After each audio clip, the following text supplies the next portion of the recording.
ये एक ऐसी गारंटी है जो हर गारंटी के पूरा होने की गारंटी है।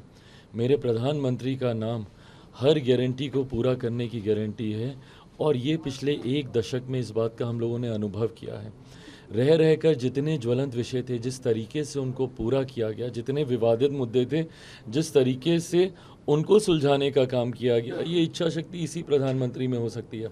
दशकों तक हमने लोगों ने देखा कि मैनिफेस्टो में सिर्फ लिखा जाता था कि राम मंदिर का निर्माण किया जाएगा, धारा 370 हटाई जाएगी, विमेन रिजर्वेशन बिल को लाया जाएगा, पर इन तमाम विवादित विषयों का अगर किसी ने समाधान निकाला और उसको पूरा किया, ये हमारे प्रधानमंत्री जी ही इस कार्य को कर सकते थे। ये विश्वास बढ़ाता है, ये विश्वास बढ़ाता है कि आज जो मैनिफेस्टो रिलीज़ हो रहा है वो मैनिफेस्टो नहीं है, इससे पहले से वो एक कागजी दस्तावेज़ बन के रह जाता था। आज इस बात की गारंटी है कि जो गारंटीज़ उसमें लिखी गई हैं उसको पूरा किया जाएगा। आरजेडी ने भी कल मैनिफेस्टो जारी किया, परिवर्तन पत्र नाम दिया है, 1 करोड़ जॉब्स की बात कर रहे हैं। भाई 1 करोड़ जॉब्स की बात कर रहे हैं, मेरी समझ में नहीं आता कि राजद के लोगों को भारत के संघीय ढांचे की जानकारी है कि नहीं।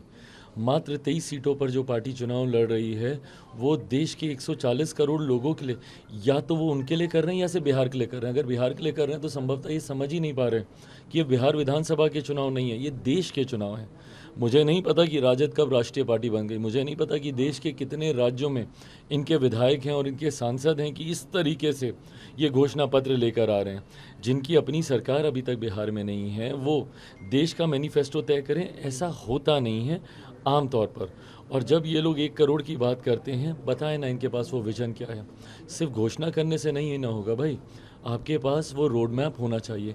रेवेन्यू जनरेशन्स कैसे होगा, कैसे आप रेवेन्यू जनरेट आप कैसे करेंगे, कैसे अपने राजस्व को आप बढ़ाएंगे, जॉब अपॉर्चुनिटीज़ आप कैसे क्रिएट करेंगे, उसके लिए आपका क्या रोड मैप है।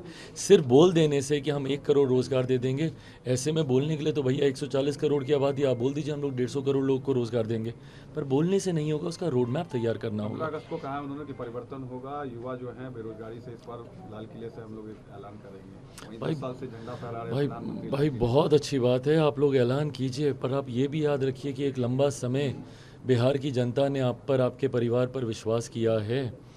राजद के 2 मुख्यमंत्री लंबे 1.5 दशक के आसपास कार्यकाल में ये लोग रहे हैं, तब ये लोग इन बातों को क्यों नहीं पूरा कर पाए।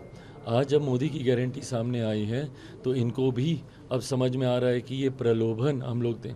इससे पहले जब आपकी सरकारें थी तब आप क्यों नहीं कर पाए। सबसे ज़्यादा पलायन हुआ तो किसके शासनकाल में हुआ। 90 का दशक कोई भूल सकता है, वही दौर था जब सबसे ज़्यादा युवाओं का पलायन बिहार से हुआ। आज 2-2, 3-3 पीढ़ियाँ उनकी दूसरे राज्यों में रह रही है। किन की वजह से? इन्हीं की वजह से।